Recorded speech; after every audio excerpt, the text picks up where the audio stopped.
The arena floor shook as Kira slammed into the reinforced barrier. Blood trickled from her split lip. She'd never been hit that hard in her life. Across the combat circle, the human female named Lauren Hayes rolled her shoulders and grinned. No fear, no hesitation. Just that unsettling calm that made Kira's skin crawl. "Ready to yield?" Lauren called out. Kira spat purple blood onto the sand. Her people, the Vecron, had conquered 47 worlds.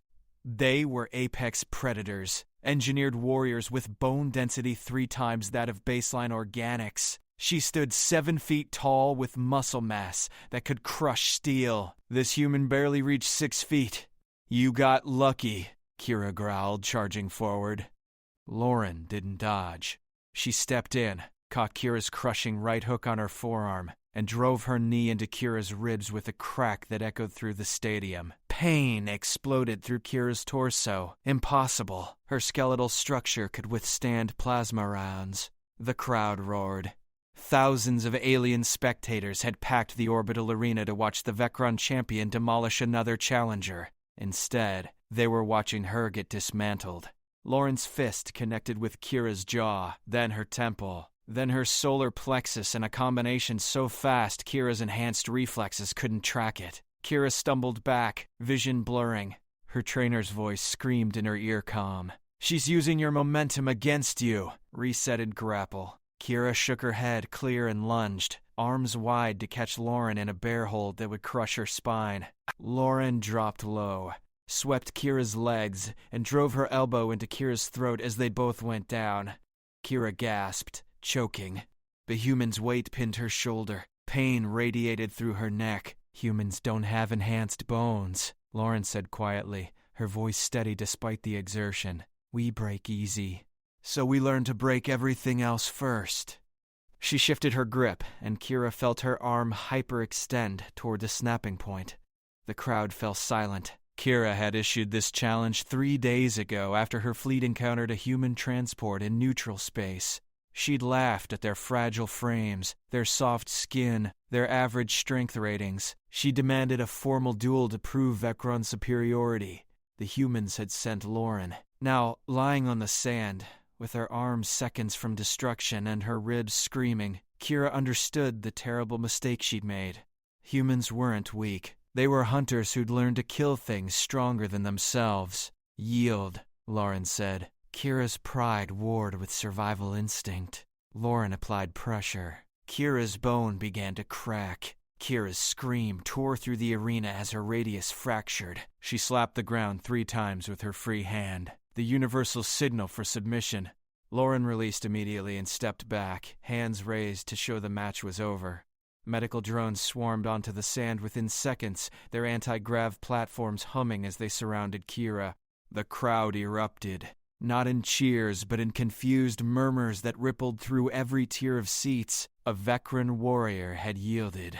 In 2 centuries of gladiatorial combat, it had never happened. Kira pushed away the medical drones and forced herself to stand. Her arm hung useless at her side, already swelling.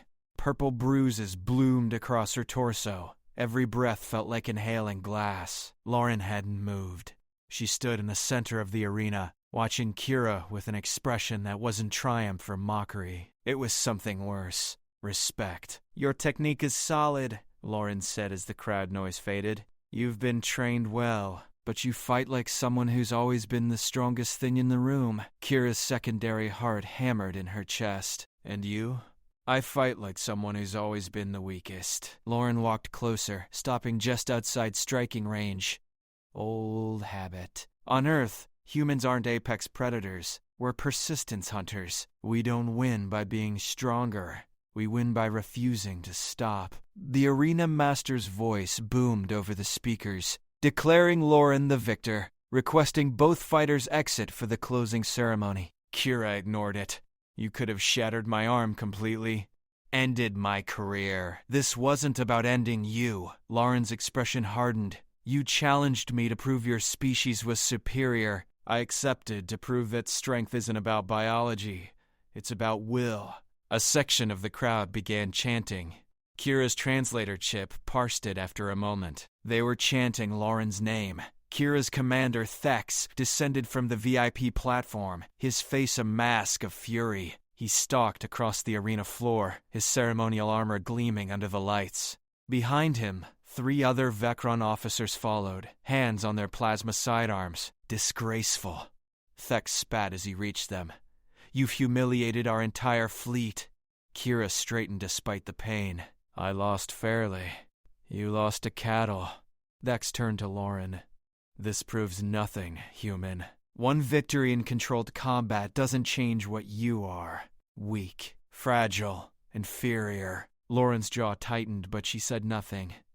Thex smiled, showing rows of serrated teeth. In fact, I believe we should make this more interesting. My ship's champion against yours. Full contact, no submission allowed. Commander! Kira started, but Thex silenced her with a gesture. Unless, of course, your species lacks the courage for real combat. Thex leaned toward Lauren. Or perhaps you'd prefer to run back to your little transport and flee this sector before we decide your presence violates our territorial claims. The arena fell silent, every eye fixed on the human. Lauren's hands curled into fists. For 3 seconds, she stood completely still. Then she smiled. Your champion. Same arena. Her voice carried across the sand. But let's make it interesting. If I win, your fleet leaves this sector and drops all territorial claims. Dex laughed. Agreed. And when you lose, your transport and everyone on it becomes property of the Vecron Empire. Deal. They shook hands. Kira saw Thex squeeze hard enough to pulverize bone. Lauren didn't flinch. As Thex walked away, Kira grabbed Lauren's shoulder. You don't understand. Thex's champion is Drex. He's killed 43 opponents in the arena. He doesn't stop until his enemy's dead. Lauren met her eyes. Good. Then he'll understand when I don't stop either. The human transport ship Nightingale hung in high orbit like a steel promise. Lauren stood in its cramped medical bay while Dr. Anton Briggs ran a bone density scanner across her knuckles for the 3rd time. You're insane, Anton said. He was 60. Gray-haired, and had patched up Lauren after a dozen combat missions. Drex outweighs you by 400 pounds. His muscle tissue is denser than Kevlar.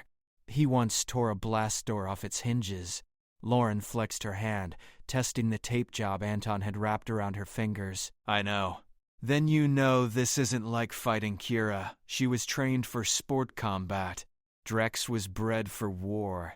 Anton set down his scanner and grabbed her shoulders. Lauren, he's going to kill you. Maybe. Lauren pulled free and walked to the viewport. Below, the arena station glittered against the black. But if I don't fight, Fex will claim treaty violations and board this ship. 47 civilians, Anton. Families. Children. So we run. Jump to FTL and get out of this sector. And abandon the mining colony on Kepler 7? The agricultural station on Axton 4? Lauren shook her head. Fex wants this whole region. If we run, he'll take it all. The door hissed open. Captain Vincent Ramirez entered, his uniform crisp despite the late hour. Behind him came Specialist Chloe Banks, the Nightingale's combat instructor, and Lauren's training partner for 6 years. Tell me you have a plan, Vincent said. Lauren turned from the viewport. Drex is bigger, stronger, and meaner than anything I've faced. Conventional combat won't work. So what will? Chloe asked. Everything we learned in Jakarta. Chloe's eyes widened. The Kraken Protocol? Lauren, that's experimental. We've only run simulations. Then tomorrow it gets field tested. Lauren moved to the center of the bay. Drex fights like a berserker. Pure aggression, overwhelming force. He'll expect me to retreat, to try and outlast him. And you won't? Vincent asked. I'll give him exactly what he wants. A target. Lauren pointed at Chloe. Show me the footage again. Chloe pulled up her datapad. Holographic video filled the air, showing Drex's last 3 arena matches. Each one lasted under 2 minutes. Each one ended with his opponent's body being carried out in pieces. In the first match, Drex grabbed a Thorian warrior by the leg and swung him into the barrier so hard the reinforced metal dented. In the second, he crushed a Kelvin's skull between his palms. In the third, he ripped the Zephyrite's arms from their sockets. Anton looked away. This is murder. It's war. Lauren studied Drex's movements. Look at the pattern. He always opens with a charging strike, uses his mass like a battering ram.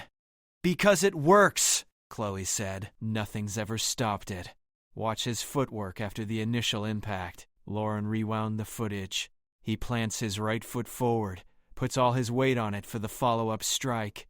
Vincent leaned closer. His balance shifts. For 0.3 seconds, his center of gravity is committed forward. He's vulnerable. To what? Anton demanded. A Thorian tried to sweep his legs in match 1. Drex didn't even stumble, because the Thorian swept from the side. Wrong angle. Wrong leverage. Lauren demonstrated, dropping into a low stance. You don't sweep Drex. You don't push him. You redirect his momentum into a fall and follow him down. Chloe frowned. Even if you drop him, he'll get back up. And he'll be angry. He won't get the chance. Lauren's voice went cold. It's about ending one. The room fell silent. Vincent finally spoke. You're talking about lethal force. Drex has killed 43 people in that arena. Tomorrow he's planning to make it 44. Lauren met the captain's gaze. I'm not going down there to compete. I'm going down there to survive. The arena has rules, Anton protested. Not for this match. Thek specifically said no submission allowed. That makes it a death match. Lauren looked at each of them. I need 12 hours to prep. Chloe, run me through joint destruction sequences. Anton, I need stimulants that won't show on arena scanners. Vincent, send a message to Earth Command. If I lose tomorrow, they need to know the Vecron are expanding again. Vincent nodded slowly. And if you win? Lauren smiled without humor. Then humanity just bought itself a reputation. Dash. The arena had doubled its security. Armed Vecron soldiers lined every entrance, their armor matte black and threatening. Lauren walked through the fighter's tunnel alone, her footsteps echoing off metal walls. No fanfare this time. No ceremony. Just death waiting at the end of the corridor. The roar hit her before she saw the crowd. 50,000 beings packed the stadium, and this time they weren't just watching, they were betting. Holographic displays showed odds scrolling in dozens of languages. Lauren's survival was rated at 800 to 1. She stepped onto the sand. Drex was already there. He stood 9 feet tall. Muscle corded his frame like steel cables wrapped around a demolition machine. Scars crisscrossed his gray skin, each one a trophy from something that had tried to kill him and failed. His eyes glowed amber in the arena lights. He was smiling. Lauren walked to her starting position, 20 meters across from him. The sand felt different today, coarser. They'd mixed in something to soak up blood faster. The arena master's voice boomed. This match continues until one fighter cannot continue. No submission, no mercy. Victory or death. Lauren's heart rate spiked. She controlled her breathing, forcing it steady. In her ear, Anton's voice whispered through a subdermal calm. Vitals are elevated but manageable. The stimulant is active. You've got 30 minutes before it burns out. Copy, she whispered. Drex rolled his neck, bones cracking like gunshots. He raised one massive fist and pounded his chest 3 times. The crowd screamed approval. Lauren didn't move. She watched his eyes, his stance, the way his weight distributed. The signal horn blared. Drex charged. The sand exploded under his feet as he crossed 20 meters in 3 seconds. His shoulder dropped, turning his entire body into a living projectile aimed at Lauren's center mass. Lauren waited. At the last possible instant, she dropped and rolled left. Drex's momentum carried him past, his fist grazing her shoulder hard enough to dislocate it in anyone else. But Lauren had already pivoted, her right foot sweeping low as Drex's planted leg took his weight. She didn't hit his ankle. She hit the back of his knee with every ounce of force she could generate. Drex's leg buckled. He stumbled, caught himself, spun faster than something his size should move. His backhand would have decapitated her if it connected. Lauren was already inside his guard. She drove her elbow into his floating rib, heard it crack, and hammered her fist into the same spot before he could block. Drex's roar shook the arena. His massive hand caught Lauren by the throat and lifted her off the ground. The crowd went wild. Lauren didn't struggle against his grip. She locked both hands around his wrist and drove her knee into his elbow joint once, twice, 3 times with impacts that would shatter concrete. Drex's grip loosened for a fraction of a second. Lauren twisted, broke free, and as gravity pulled her down, she raked her fingers across his eyes. Drex screamed and swung blind. His fist caught Lauren in the ribs and sent her flying 15 feet. She hit the sand hard, rolled, and came up spitting blood. Her left side was on fire, at least 2 ribs cracked. Maybe 3. Lauren, your heart rate is critical. Anton's voice cut through the pain. You need to end this now. Drex charged again, one eye already swelling shut, blood streaming from the other. He wasn't tactical anymore. He was pure rage. Lauren planted her feet. This time when Drex reached her, she didn't dodge. She stepped into his charge, caught his leading arm, and used his own momentum to redirect him into a judo throw that should have been impossible against someone his size. Should have been. Drex's back hit the sand so hard the impact cracked the reinforced flooring beneath. Before he could rise, Lauren was on him. Her knee drove into his throat. Her elbow slammed into his temple. Her fist found the pressure point beneath his jaw. Drex bucked, throwing her off with strength that defied physics. She landed badly. Felt something in her ankle twist. They both struggled to their feet. Blood covered them both. Drex's breathing came in wet gasps. His cracked rib had probably punctured a lung. Lauren's vision swam. The stimulant was burning through her system faster than expected. The crowd had gone silent. Drex and Lauren circled each other.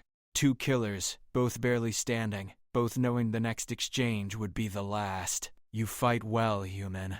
Drex growled, his voice like grinding stone. You will die with honor. I'm not planning to die at all, Lauren said. Drex lunged. Lauren stepped left, caught his wrist in both hands, and dropped her full weight backward. Basic physics took over. Drex's forward momentum combined with Lauren's pull flipped him over her in a perfect arc. He landed face first. Lauren didn't let go. She twisted his arm, hyperextending the shoulder, and drove her knee into the back of his neck with every remaining ounce of strength. Something snapped. Drex went limp. The arena fell silent. Lauren released Drex's arm and collapsed onto the sand beside him. Her chest heaved as she fought for air. Blood pooled beneath them both, mixing into the pale grains until the arena floor looked like a butcher's yard. Medical drones swarmed, but they didn't approach Lauren. They surrounded Drex. His chest still rose and fell in shallow, labored breaths. Alive. Barely. Lauren had broken his C4 vertebra, paralyzed him from the neck down.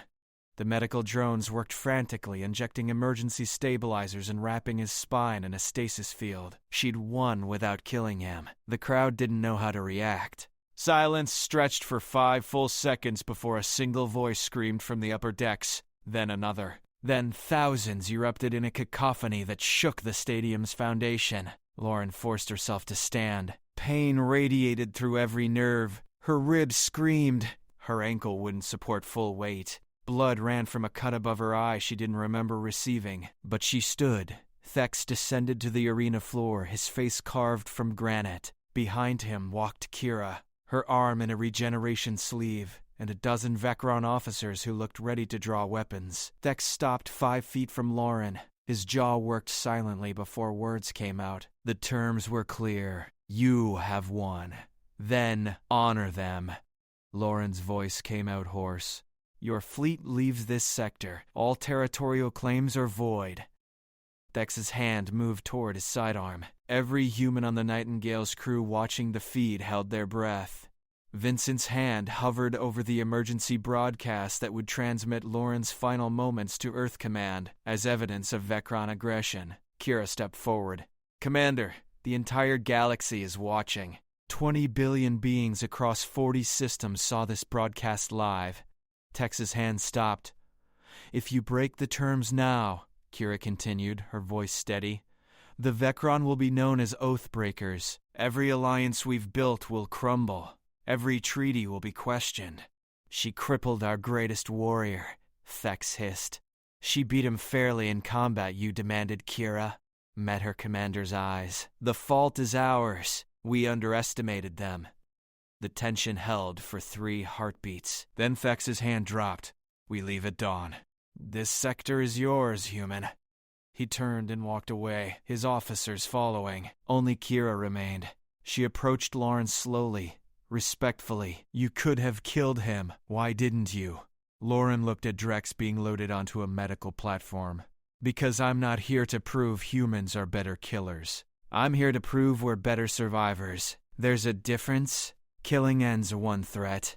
Surviving teaches everyone else not to create more. Lauren limped toward the exit tunnel. Your people will heal Drex. He'll walk again. And every time he does, he'll remember the human who showed him mercy. Kira watched her go, then called out, What you did today will change things. The Vecron have ruled through strength for centuries. You've shown there's another kind of strength. Lauren paused at the tunnel entrance. Good, because humanity's got plenty more where that came from. She disappeared into the darkness. The crowd's roar followed her all the way to the medical bay where Anton and Chloe waited. They caught her as her legs finally gave out. You magnificent maniac, Anton said, already scanning her injuries. 4 cracked ribs, fractured ankle, torn rotator cuff, and enough internal bleeding to fill a bucket. Did we win? Lauren's words slurred as exhaustion and pain crashed over her. You did more than win. Vincent's voice came through the comm. You just made first contact history. 20 news networks across the galaxy are calling you the human who broke the Vecron. Chloe gripped Lauren's hand. Earth Command is transmitting now. They want a full report. Tell them. Lauren's eyes started to close. Tell them humanity doesn't start fights, but we finish them. Anton injected something into her neck. The pain dulled immediately. You're done talking. You need surgery and 2 weeks of bed rest. Can't. The mining colony still needs supplies delivered. The colony can wait, Vincent said. Right now, you've bought us something more valuable than territory. You've bought us respect. Lauren's vision blurred. Through the medical bay window, she could see the Vecron fleet beginning to move. Massive warships that had threatened this sector for months were breaking orbit, retreating into deep space. Not because humanity had superior weapons or larger ships, because one human refused to quit. Hey, Anton, Lauren mumbled as unconsciousness pulled at her. Yeah? Next time someone challenges us to a death match, can we just not? Anton laughed despite himself. I'll put it in the official recommendation. Outside, the stars wheeled past as the Nightingale set course for home. Behind them, the arena station grew smaller. But across every civilized world in the sector, the footage played on repeat. The human who turned a deathmatch into a statement. The warrior who won with mercy. The moment everything changed. 3 weeks later, the Nightingale docked at Frontier Station Zeta, a massive trading hub where 200 species conducted business in uneasy peace. Lauren walked through the crowded market district with Chloe at her side. Her injuries healed, but still tender. Everything had changed. Aliens stopped and stared as she passed. Some whispered. Others moved aside, giving her space. A Kelvin merchant bowed his head in respect. A cluster of Thorian traders watched her with something that looked like fear. This is weird, Chloe muttered. I don't like being famous. You're not. I am. Lauren stopped at a weapons vendor and examined a plasma blade. And I hate it. The vendor, a 4-armed Rexian, practically trembled as he spoke. For you, honored warrior, 50% discount. Lauren set the blade down. I'll pay full price like everyone else. She moved on before he could argue. They'd come to Zeta for routine supply pickup, nothing more. But routine had become complicated. A figure stepped from the crowd and blocked their path. Kira. She wore civilian clothes instead of armor, but her presence still commanded attention. Her arm had healed completely, no trace of the injury Lauren had inflicted. We need to talk, Kira said. Chloe's hand dropped to her sidearm. About what? Not here. Kira gestured toward a private meeting room off the main corridor. Please, it's important. Lauren studied her face, reading the tension there. 5 minutes. The room was small, soundproofed, designed for discreet business negotiations. As soon as the door sealed, Kira activated a jamming device that would block any listening equipment. Thex is planning something. she said without preamble. He honored the terms publicly, but privately he's furious. You humiliated him in front of the entire Vecron hierarchy. That was the point, Lauren said. You don't understand. Among my people, honored debts must be repaid. Thex can't challenge you directly again without violating the treaty. So he's found another way. Chloe tensed. What way? He's hired the Syndicate. Lauren's blood went cold. The Syndicate wasn't a government or military. They were mercenaries, assassins, and pirates who operated outside all legal frameworks. Ruthless professionals who'd kill anyone for the right price. When? Lauren asked. They're already here. On this station. Kira pulled up a holographic display showing surveillance footage. 3 of them arrived this morning on a civilian transport. They've been tracking your ship since you docked. The footage showed 3 figures moving through crowds with practiced ease. One was humanoid but too tall, with skin that shifted colors like a chameleon. Another was compact and heavily augmented, more machine than organic. The third was obscured by a cloaking field that made the cameras glitch. Why are you telling me this? Lauren asked. You're Vecron. Thex is your commander. Kira's expression hardened. Thex is a coward who hides behind hired killers because he can't accept defeat. That's not honor. That's weakness. She looked Lauren in the eye. You showed me mercy in the arena when you could have destroyed me. You showed Drex mercy when he deserved death. I won't let that debt go unpaid. So what do you want from us? Let me help you survive what's coming. Chloe shook her head. We should just leave, get back to the Nightingale and jump to FTL before they make their move. They'll follow, Kira said. The Syndicate never abandons a contract. If you run now, they'll hunt you across the galaxy. Better to face them here, on your terms. Lauren considered the options. Running meant endangering the whole crew. Fighting meant risking another brutal confrontation so soon after the last one. But Kira was right. The Syndicate didn't quit. What do you know about them? Lauren asked. The Tall One is Vex, a shapeshifter from the Outer Rim. He'll infiltrate your crew, take someone's place, strike when you're vulnerable. The Augmented One is called Crusher, former combat engineer, turned himself into a walking weapons platform. And the third one, Kira's voice dropped. The one you can't see clearly is the worst. They call it the Phantom. Nobody knows what species it is. It kills from the shadows and leaves no witnesses. Fantastic, Chloe muttered. There's more. Kira manipulated the display. The contract specifies your death must look like an accident. Thex wants plausible deniability.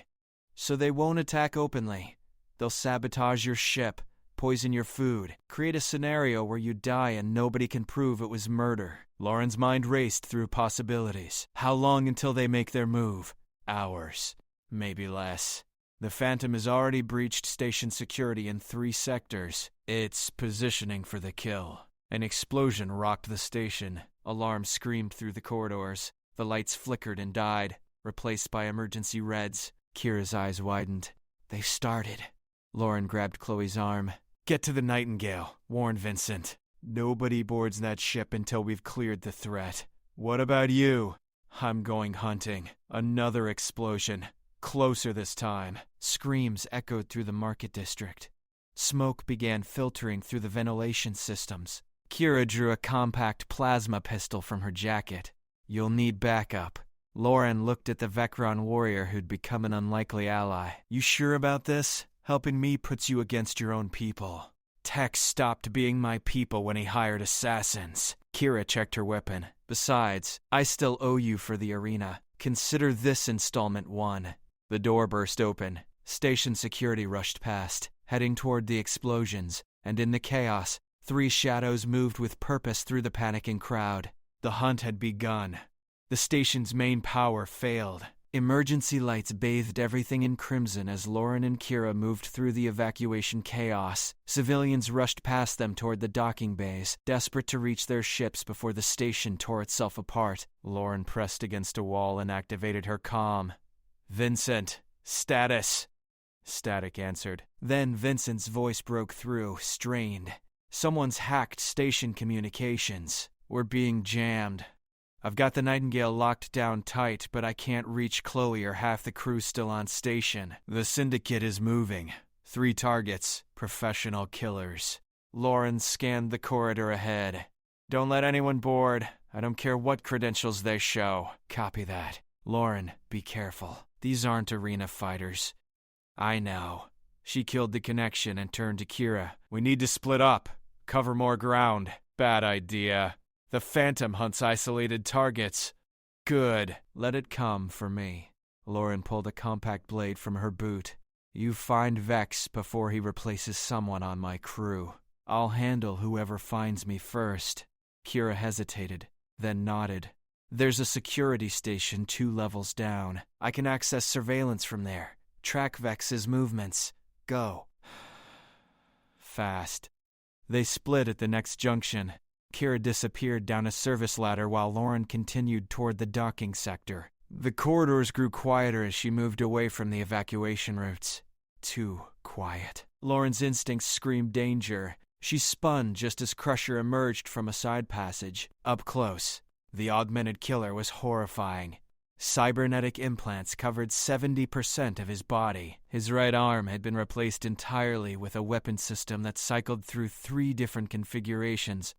His left eye glowed with targeting software. Lauren Hayes. His voice was synthesized, emotionless, contract verified, termination authorized. His arm shifted into a plasma cannon. Lauren dove behind a support column as superheated energy vaporized the space where she'd stood. The heat washed over her, even from cover. Another shot and the column began to melt. She couldn't fight this. Not directly. Lauren bolted down a maintenance corridor. Crusher's heavy footsteps thundered behind her, accompanied by the whine of charging weapons.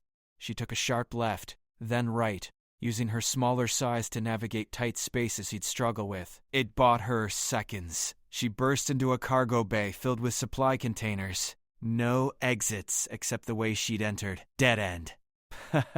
Crusher appeared in the doorway, blocking escape. His cannon arm charged with a sound like a dying star. Insufficient cover detected. Target acquisition locked. Lauren grabbed a container and hurled it. Crusher's cannon fired, turning the container into molten slag mid-flight. But the explosion created a cloud of superheated particles that disrupted his targeting. She used those 2 seconds to climb. Hand over hand up the cargo rigging toward the ceiling 20 feet above. Crusher adjusted his aim and fired. Bast!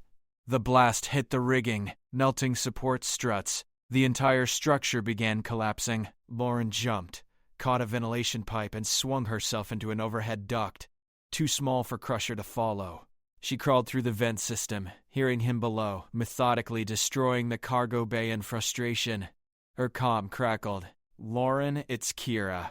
I've got eyes on Vex. He's heading toward your ship disguised as one of your crew. Tall human male, dark hair, engineering uniform. Lauren's mind raced through crew manifests. Details. What's his walk pattern? Slight limp, favoring left leg. Carries a toolkit. That's Nathan Cooper. He really does have a limp from an old injury. Lauren crawled faster. Vex is good. Can you intercept? Negative. I'm pinned down. The Phantom found me first. The comm filled with sounds of combat. Energy weapons firing. Kira's grunts of pain and exertion. Then silence. Kira? Kira, respond. Nothing. Lauren dropped from the vent into a deserted corridor 1 level above the docking bay. She had to reach the Nightingale before Vex did. Had to warn Vincent that the man approaching wasn't Nathan Cooper. She sprinted toward the access ramp. A figure materialized from thin air directly in her path. The Phantom. It stood 6 feet tall, wrapped in a cloak that bent light around it, making details impossible to focus on. Where its face should be was just darkness. No eyes, no features, just void. Impressive, it said, its voice like wind through a graveyard. You've survived longer than most targets, but this ends now. It drew a blade that shimmered with the same reality-bending properties as its cloak, a weapon designed to cut through armor, shields, even energy fields. Lauren had her small knife and no room to run. The Phantom moved. Fast. Impossibly fast. Lauren barely dodged the first strike. The blade passed so close she felt the air split. She countered with her knife, but it was like fighting smoke. The phantom flowed around her attack and struck again. This time the blade caught her shoulder. Not deep, but the pain was electric. Wrong, like the weapon was cutting through more than just flesh. Lauren stumbled back. Blood ran down her arm. The phantom advanced, confident now. The Vecron paid well for your death. Nothing personal. It is to me, Lauren growled. She feinted left, dove right, and as the phantom committed to the block, she didn't attack it. She attacked the corridor's emergency bulkhead control. Her knife jammed into the panel and she yanked hard. Sparks flew. The massive blast door began slamming down between them. The phantom tried to slip through. Lauren's boot caught it in the center mass, shoving it back. The bulkhead sealed with a hydraulic hiss. 4 inches of reinforced steel now separated them. She ran for the Nightingale, blood leaving a trail behind her. The docking bay appeared ahead. The ship sat there, ramp down, lights on. And walking up that ramp was Nathan Cooper. Except it wasn't Nathan, it was Vex. "Vincent, lock down!" Lauren screamed into her comm. "Board her on the ramp." Vex is disguised as Cooper. Do not let him inside. The ramp began rising. Vex dropped the disguise and sprinted, his form shifting, becoming something lean and deadly. He reached the closing ramp and leaped. A plasma shot from the ship's interior defense turret caught him mid-jump. Vex's scream was inhuman. As the energy bolt tore through his changing body, he crashed to the deck, his form unable to hold any single shape, cycling through a dozen appearances before settling on something gray and broken. Lauren reached the ramp as it sealed. Vincent's face appeared on the exterior screen. "Are you hit?" "Shoulder wound. Not critical." Lauren looked back at the station corridor. "But we've got bigger problems. The Phantom and Crusher are still hunting." And Kira went silent. "What do you want to do?" Lauren's jaw set. "We finish this." Lauren sealed the outer airlock and moved through the Nightingale's corridors, her shoulder wound already treated with emergency foam that would hold until proper medical care. Vincent met her in the armory, his expression grim. "Station security is overwhelmed," he said. 3 more explosions in the past 10 minutes. "Crusher is tearing through bulkheads looking for you. Let him." Lauren grabbed a pulse rifle and checked its charge. "We're done running. Where's the crew?" "Everyone's accounted for except Chloe. She went looking for you and hasn't checked in." Lauren's chest tightened. "How long?" 15 minutes. Too long. The Phantom could have killed Chloe 3 times over in that span. Anton's voice crackled over the ship's intercom. "Lauren, I've got something on the medical scanner. Vecron life signs in cargo hold 3. Faint, but stable. Kira."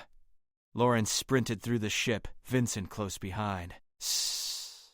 They found cargo hold 3's door, forced open, the metal bent inward by something with immense strength.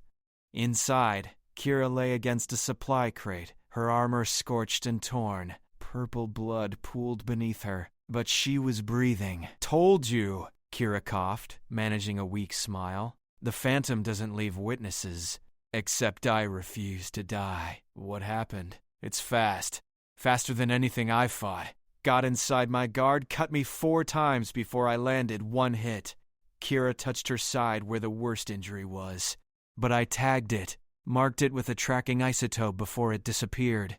She pulled a small device from her belt and handed it to Lauren. The scanner showed a faint signal moving through the station heading toward the docking bay. "It's coming here," Vincent said. "Of course it is."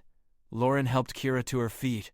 "We're the target. It won't stop until the contract is fulfilled, or it's dead." "And Crusher?" Kira asked. The ship's hull rang like a bell as something massive struck it from outside. "That answers that," Vincent muttered. "Another impact. Harder." The Nightingale's frame groaned under the assault. Lauren accessed the external cameras. Crusher had somehow reached the ship's exterior and was systematically attacking the hull with the plasma cutter built into his arm. At his current rate, he'd breach in minutes. "He can't get through the reinforced sections," Vincent said. "He doesn't need to. He just needs to damage enough systems that we can't launch." Lauren watched Crusher move with mechanical precision toward the engine housing. If he takes out our FTL drive, we're trapped. So we space him, Anton suggested over the comm. Vent the docking bay. He'll get sucked into vacuum. Station regulations prohibit bay venting while ships are docked, Vincent said. Lauren smiled coldly. Good thing regulations don't apply during emergencies. Vincent, get to the bridge. On my signal, you're going to do a cold start of the main engines. That'll fry everything within 50 meters of the exhaust ports, including whatever's standing behind us. Kira, can you walk? The Vecron warrior straightened despite obvious pain. I can fight. Good, because the Phantom is going to come through that door in about 30 seconds, and I want to be ready. Lauren positioned herself behind cover with a clear view of the entrance. Kira took the opposite side, plasma pistol ready despite her injuries. The tracker showed the Phantom signal getting closer. 20 meters. 15. 10. The lights went out. Emergency power failed. Complete darkness swallowed the cargo hold. It cut the power, Kira whispered. Lauren's pulse rifle had thermal imaging. She activated it and swept the room. 2 heat signatures, herself and Kira. Nothing else. But the tracker showed the Phantom was in the room with them. It's masking its heat signature. Lauren breathed. Something moved in the darkness. Not sound, just displaced air. Lauren fired where she felt the movement. The pulse bolt illuminated the hold for a split second, revealing the Phantom 3 feet to her left, blade raised. She rolled as the blade came down, sparks flying where it struck the deck plating. Fired again. Missed. The Phantom was already gone. Kira's pistol lit up the darkness with rapid shots. I can't track it. It's like fighting a ghost. Vincent! Engines now! Lauren shouted. You're still in the blast radius. Do it! The Nightingale's main engines roared to life. Superheated plasma erupted from the exhaust ports, turning the docking bay into an inferno. The shock wave hit the ship like a hammer. In the cargo hold, the Phantom materialized fully as the blast knocked it off balance. Its cloaking failed for 3 seconds. 3 seconds was all Lauren needed. She emptied the pulse rifle into center mass. Kira added her own fire from across the room. The Phantom tried to dodge, but the confined space gave it nowhere to go. It dropped, its cloak flickering on and off like a dying light. Lauren approached cautiously, rifle aimed at its head. The Phantom's form was finally visible. Bipedal, skeletal, covered in sensors and stealth tech, its face was a mask of black metal. Contract, it rasped. Must complete contract. Contract's void, Lauren said. You failed. She fired once more. The Phantom went still. Outside, the engine blast had done its work. Crusher's augmented body could withstand a lot, but direct exposure to FTL-grade plasma wasn't survivable. His melted remains drifted in the vacuum beyond the bay's shattered windows. Emergency containment fields snapped into place, sealing the breach. Lauren lowered her weapon and sat heavily on a supply crate. Every muscle ached. Her shoulder wound had reopened, but they'd survived. 3 professional killers, Kira said, sliding down the wall to sit. Dead in under an hour. Not dead. Stopped. Lauren looked at the Phantom's body. There's a difference. Vincent's voice came through. Lauren, station security is requesting an explanation for why we just turned our docking bay into a weapons test site. Tell them we were eliminating a syndicate hit team hired by the Vecron to violate the treaty. That's gonna cause an incident. Good. Let it. Thex needs to learn that hiring assassins has consequences. Chloe's voice suddenly cut through the comm, breathless and urgent. Lauren, you're not going to believe this. I found something in the security logs. The syndicate contract. It wasn't just for you. What do you mean? The contract listed 17 targets. You were first. But the rest are human diplomats, colony leaders, and military officers across 6 sectors. Thex isn't just trying to kill you. He's trying to decapitate humanity's entire frontier leadership. The cargo hold fell silent. Lauren stood slowly, ignoring the pain. Vincent, get me a secure channel to Earth Command. Priority Alpha. What are you going to tell them? Lauren looked at the dead assassins, then at Kira, who'd risked everything to warn them. I'm going to tell them the Vecron just declared war. and humanity needs to be ready. Dash. The Emergency Council convened 6 hours later via quantum relay. Lauren stood in the Nightingale's briefing room, her shoulder properly bandaged now, facing holographic projections of Earth's military command and diplomatic corps. 15 faces stared back at her with varying expressions of concern and disbelief. Admiral Patricia Dunn spoke first, her weathered face carved with hard decisions.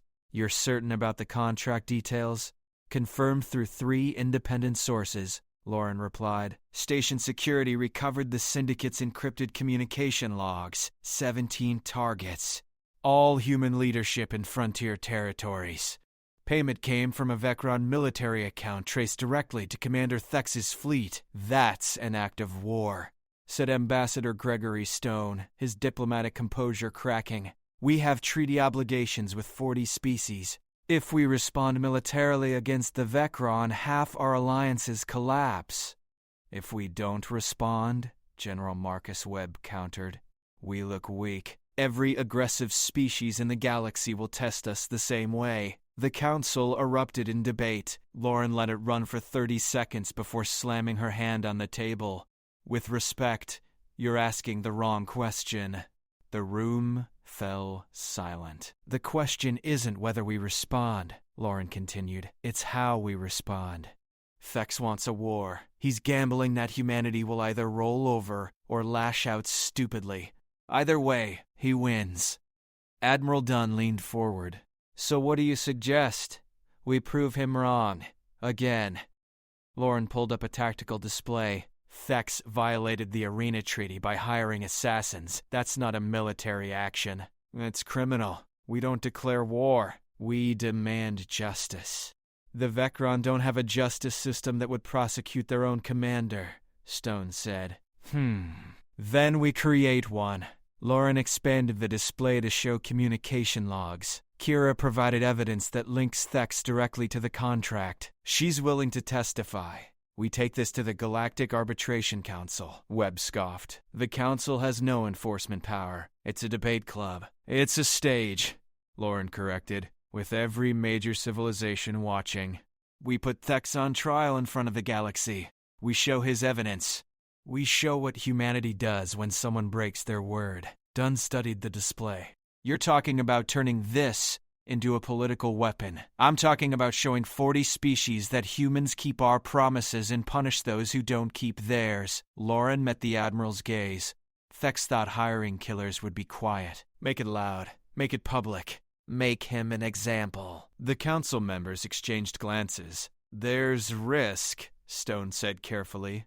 "If the council rules against us, we lose credibility." "They won't rule against us. The evidence is ironclad." Lauren gestured to the logs. "And we have something else. Kira, the warrior you defeated?" Dunn asked. "The warrior who became an ally. A Vecron willing to testify against her own commander to uphold honor." Lauren allowed herself a tight smile. "That's a better story than any military victory. It shows the galaxy that even the Vecron respect what humanity stands for." The room went quiet as they processed the implications. Finally, Dunn spoke. "You've thought this through. I've been thinking about nothing else for 6 hours, Admiral. What about the other 16 targets? They're still at risk. I've already contacted them. Vincent's coordinating security protocols across all frontier stations. Nobody travels alone. Nobody meets unknown contacts. We make it expensive for the Syndicate to fulfill the rest of that contract." Webb nodded slowly. "And if they try anyway, then we kill them too." Lauren's voice went cold. "The Syndicate is motivated by profit. We make attacking humans unprofitable." Dunn stood, which in holographic form meant the meeting was nearly over. "I'll take your proposal to the Security Council. But Lauren, understand what you're starting. If we go public with this, there's no walking it back. The Vecron will have to respond. Let them respond. We've already shown we can beat them in the arena and survive their assassins." Lauren straightened despite her injuries. "It's time to show we can beat them in the court of public opinion too." The council adjourned. The holograms flickered out one by one until only Dunn remained. "Off the record," the Admiral said quietly. "You know Thex won't stop. Even if we win the arbitration, he'll find another way to come after you. I know. And you're okay with that? Lauren thought about Drex paralyzed on the arena floor, about Vex dying mid-transformation, about the Phantom's body cooling in the cargo hold. I didn't ask for any of this, Admiral. I just wanted to deliver supplies to mining colonies. But Thex made his choice when he decided humans were easy targets. She met Dunn's eyes. Now he gets to learn what happens when you're wrong about that. Dunn smiled grimly. Humanity, fuck yeah. Something like that. The hologram disappeared. Lauren left the briefing room and found Kira waiting in the corridor, still recovering but standing under her own power. The Vecron warrior had refused regeneration tanks, preferring to heal naturally as a reminder of her wounds. Your leaders approved the plan? Kira asked. They're considering it. You understand what testifying means? Your people will call you a traitor. My people follow strength. Right now they follow Thex because he projects strength through fear. Kira touched the scar on her arm where Lauren had broken it. You showed me there's another kind of strength. The kind that shows mercy, keeps promises, protects the weak instead of exploiting them. That's not how the Vecron see the universe, no. But maybe they should. Kira looked toward the viewports where stars wheeled past. For 200 years, we've built an empire on conquest. We're strong, so we take. We're powerful, so we dominate. And we call it honor. What do you call it now? Tyranny wearing honor's mask. Kira's jaw set. You didn't just beat me in that arena, Lauren. You showed me what we've become. What I've been part of. Footsteps approached. Chloe and Anton rounded the corner, both looking exhausted. Station security just released the full surveillance data, Chloe said. The news networks are running it on loop. Footage of you fighting the Phantom. Crusher's attack. Everything. Perfect, Lauren said. Anton frowned. Perfect? Lauren, you're about to become the most famous human in the galaxy. Every bounty hunter and glory seeker is going to want a piece of you. Let them come. Lauren started walking toward the bridge. Earth Command is building a case for the Arbitration Council. We're going to put Thex on trial. Kira's going to testify, and the whole galaxy is going to watch what happens when someone breaks a treaty with humanity. You're starting a political war, Anton protested. No, I'm finishing one. Lauren paused at the bridge door. Thex started this when he challenged us to prove our worth. We proved it in the arena. We proved it against his assassins. Now we prove it in front of every civilization that's watching. She entered the bridge where Vincent monitored incoming communications. Status? She asked. Chaos, Vincent replied. 40 news agencies requesting interviews. The Vecron embassy issued a statement denying all involvement. The Arbitration Council has already received 3 formal complaints about the Docking Bay incident. Good. File our counter-complaint. Attempted assassination of 17 human officials. Treaty violation. Demand immediate arbitration. They'll bury it in bureaucracy for months. Lauren smiled. Not when we leak the evidence to every major news network in the next hour. Public pressure will force the council to act fast. Vincent's eyes widened. That's playing dirty. That's playing smart. Thex wanted quiet murder. We're giving him loud justice. Kira stepped onto the bridge, and when the Vecron fleet responds, then we'll be ready. Lauren looked at the view screen showing the vast emptiness of space, because humanity doesn't start fights, but we've gotten very good at finishing them. The Nightingale's engines hummed as they prepared for departure. Ahead lay the Arbitration Council, political warfare, and consequences that would ripple across the galaxy. Behind them lay bodies and broken treaties, and the shattered assumption that humans were easy prey. The arena had been just the beginning. Now came the reckoning. 10 days later, the Galactic Arbitration Council chambers filled to capacity. Representatives from 73 species packed the observation galleries. Holographic feeds broadcast to 4 billion viewers across known space. Security forces from 12 different militaries ringed the station, keeping an uneasy peace. Lauren sat at the human delegation table, wearing a formal diplomatic uniform that felt more restrictive than combat armor. Beside her sat Ambassador Stone, 3 legal experts, and Kira in ceremonial Vecron dress that marked her as an oath witness. Across the chamber, Commander Thex sat surrounded by Vecron lawyers and military advisors. His face was stone, but Lauren caught the fury in his eyes when he looked at Kira. The Council Arbiter, an ancient Xylanthe whose species had mediated conflicts for millennia, raised one crystalline appendage for silence. This tribunal convenes to address formal charges brought by the Terran Confederacy against Commander Thex of the Vecron Empire. The charges are treaty violation, conspiracy to commit murder, and use of unlawful combatants. Her voice resonated through translation devices in 17 languages. Commander Thex, how do you answer? Thex stood slowly. The Vecron Empire recognizes no authority over our internal affairs. These charges are fabrications designed to undermine our sovereignty. The treaty you violated was public and binding, Stone replied. You agreed to terms witnessed by this very council. Those terms included territorial withdrawal and cessation of all hostile actions.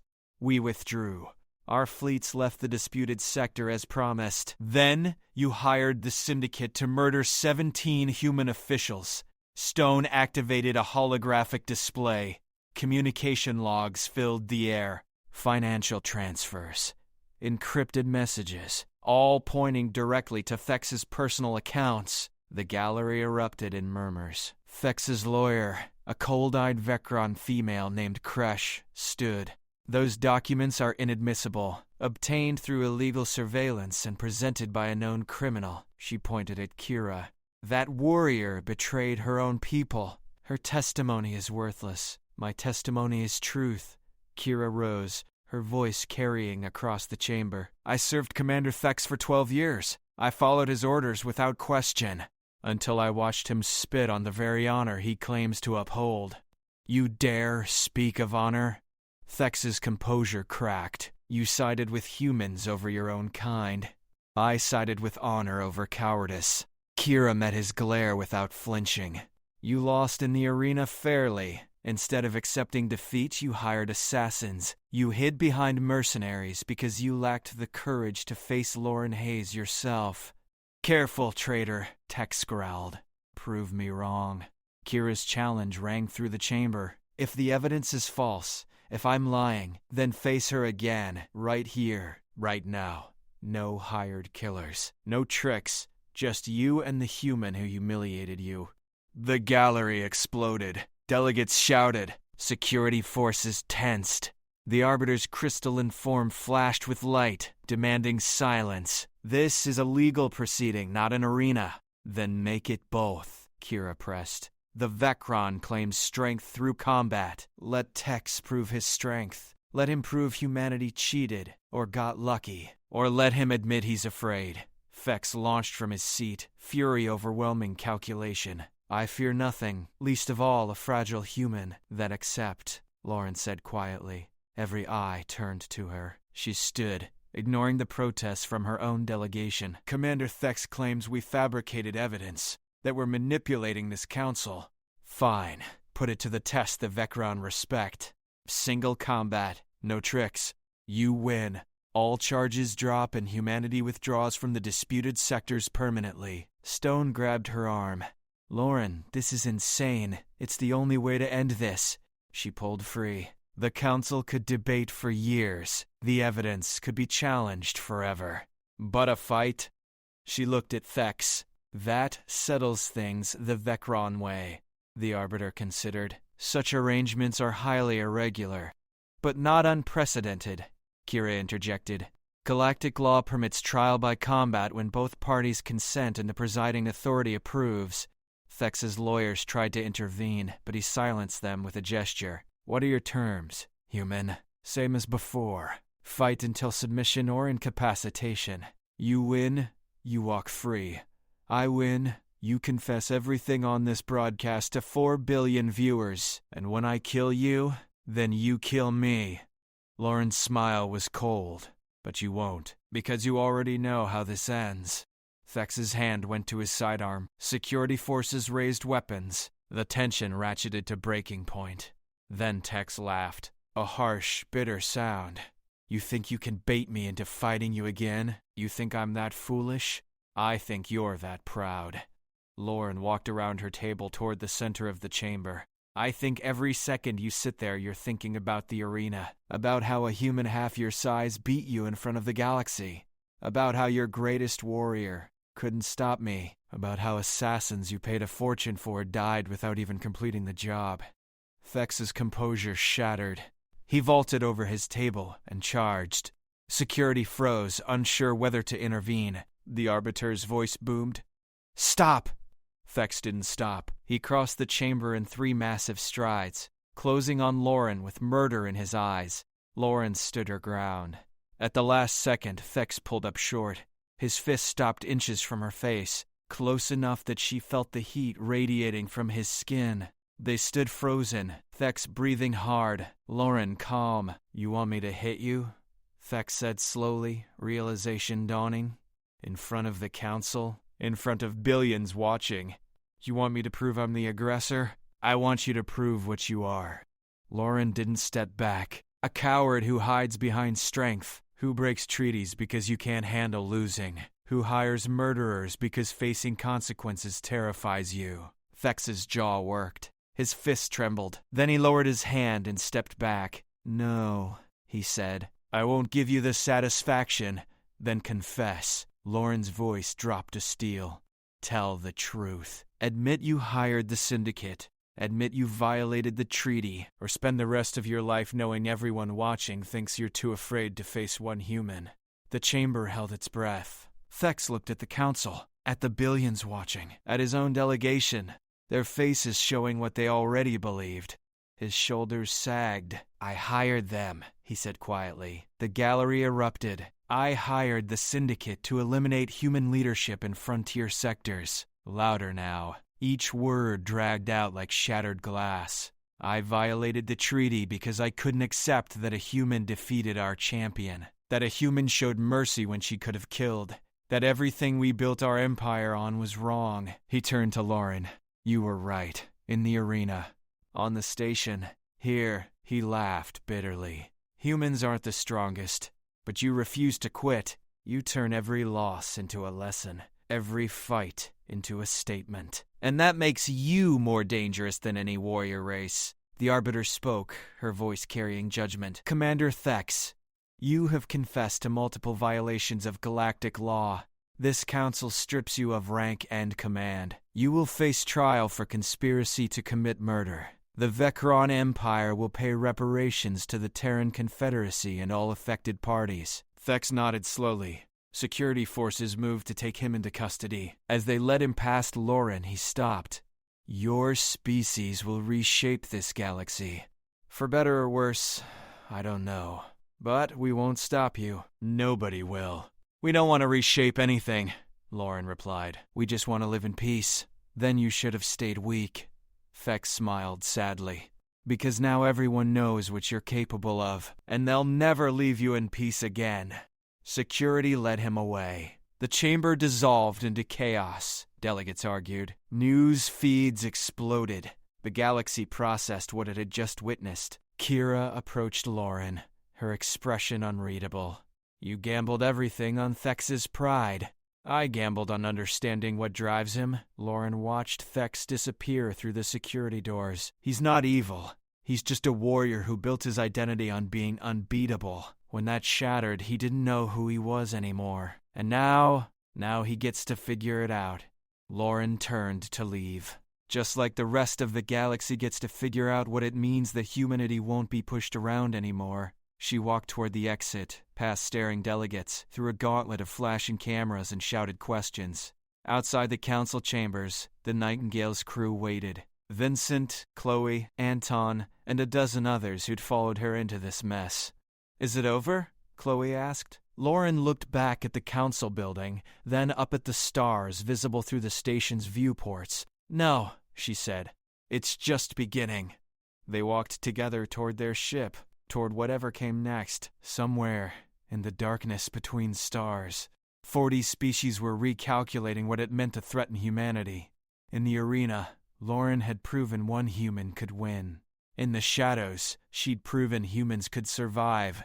In the council, she'd proven humans could lead. Now came the hardest part, figuring out what to do with a galaxy that would never underestimate them again. 2 months after the Council's judgment, Lauren stood in a place she never expected to be, the Vecron homeworld.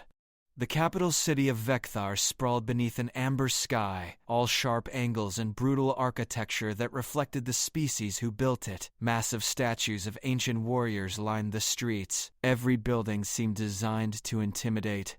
Lauren walked through it wearing simple civilian clothes. No weapons, no escort except Kira. "They're staring," Lauren said quietly. "You're the first human to set foot on Vecron soil in 300 years. Kira navigated the crowded streets with practiced ease, and you're the human who broke our greatest champion and brought down a fleet commander. Of course they're staring." Citizens parted as they passed. Some watched with hostility, others with curiosity, a few with something that might have been respect. They reached a medical complex on the city's edge. Inside, the architecture softened slightly, designed for healing rather than war. Kira led her to a private room on the 7th floor. Drex sat in a mobility chair, his massive frame supported by advanced Vecron medical technology. Neural interfaces connected to his spine, slowly rebuilding the pathways Lauren had severed. He could move his arms now, his fingers. Small victories in a long recovery. He looked up as they entered. For a moment, nobody spoke. "You came," Drex finally said, his voice rougher than Lauren remembered. "You asked." Lauren pulled a chair close and sat. "How's the therapy?" "Painful. Humiliating. Necessary." He flexed his right hand. "The movement's still shaky. The doctors say I'll walk again in 6 months. Fight again in 2 years. He met her eyes. "If I want to, do you?" Drex was quiet for a long moment. "I've been a warrior since I could stand. Fighting is all I know. But lying here, unable to move, forced to think instead of act." He gestured at the window, showing the city beyond. "I've had time to question things I never questioned before." "Like what?"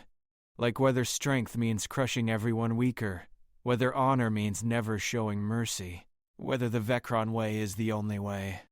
He looked at Kira. "She visits me, tells me about humans, about Earth, about how your species survived predators stronger than you by learning to work together." "We didn't have much choice," Lauren said. "We were the prey for most of our evolution.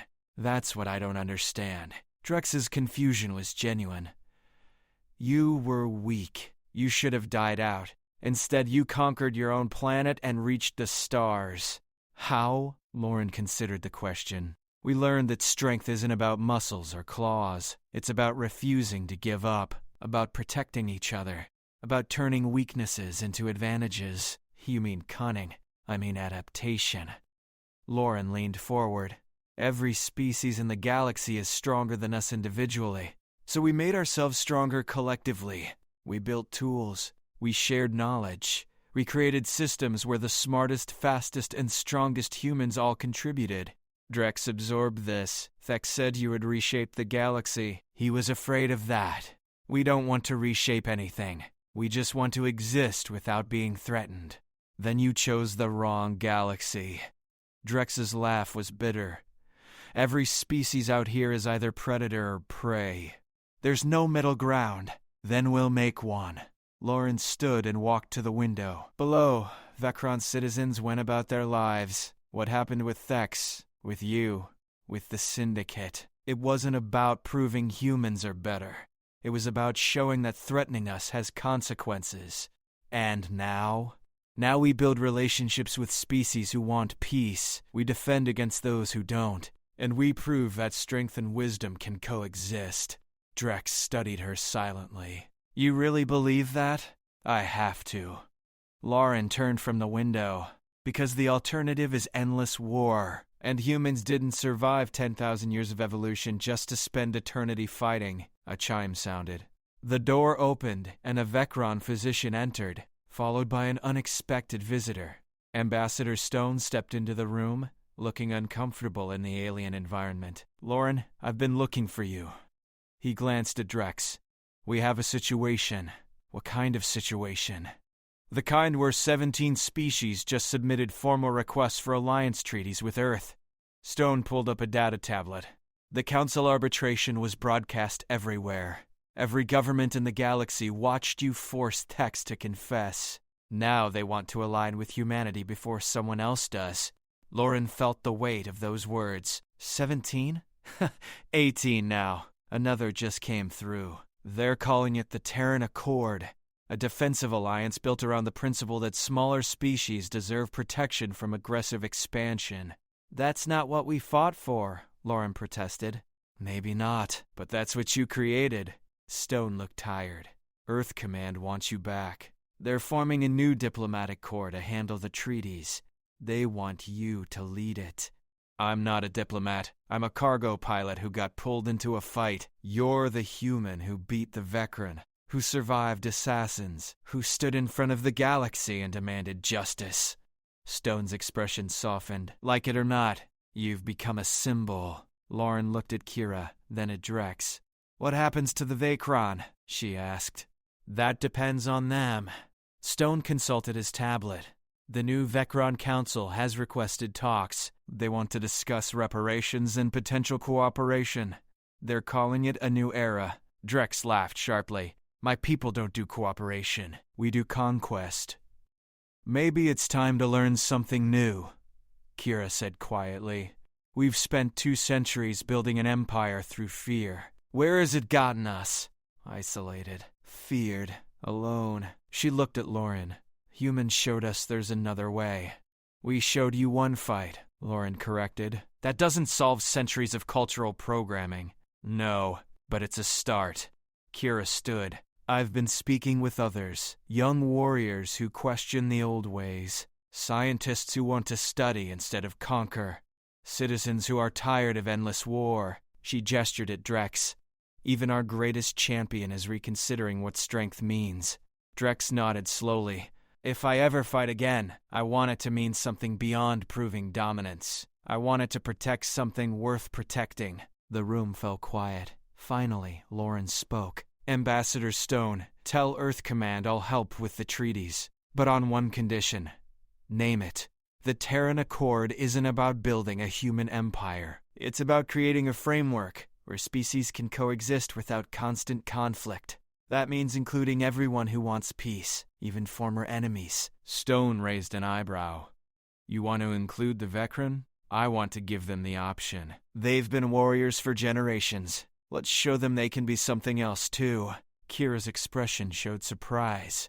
After everything Thex did, after the Syndicate, Thex was punished. The Syndicate was stopped. Holding grudges only creates more wars.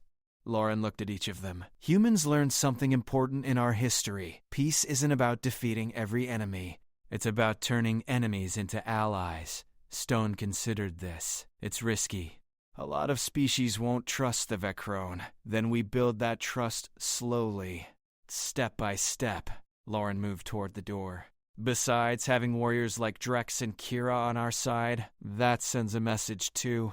She paused at the exit and looked back at Drex. When you can walk again, come find me. The galaxy needs strong people who understand that strength isn't just about fighting.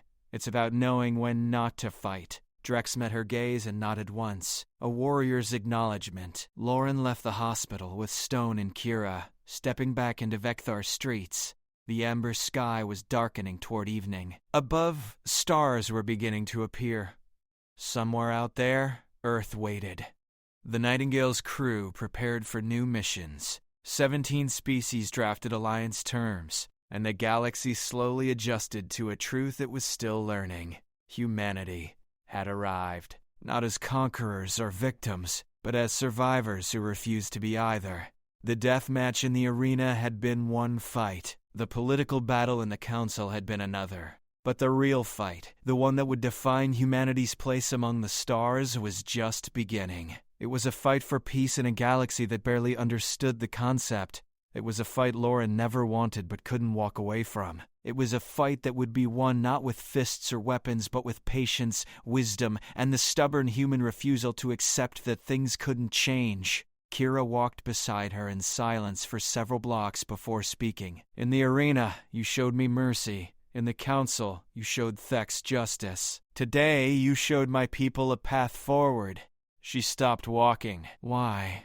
Lauren looked up at the emerging stars. Because holding grudges is exhausting. Because revenge doesn't build anything. And because humans learned a long time ago that the best way to defeat an enemy is to make them a friend. That's not how the galaxy works. Maybe. Lauren smiled. But it's how humanity works. And we just proved that sometimes that's enough. They walked on through the Vecron capital, a human and a former enemy, building something new from the wreckage of old conflicts. Behind them, Drex watched from his window, already planning the warrior he would become. Above them, stars blazed with infinite possibility. And across the galaxy, species watched and wondered what this new human paradigm would mean for them. The answer was still being written. But one thing was certain. Humanity, fuck yeah. They'd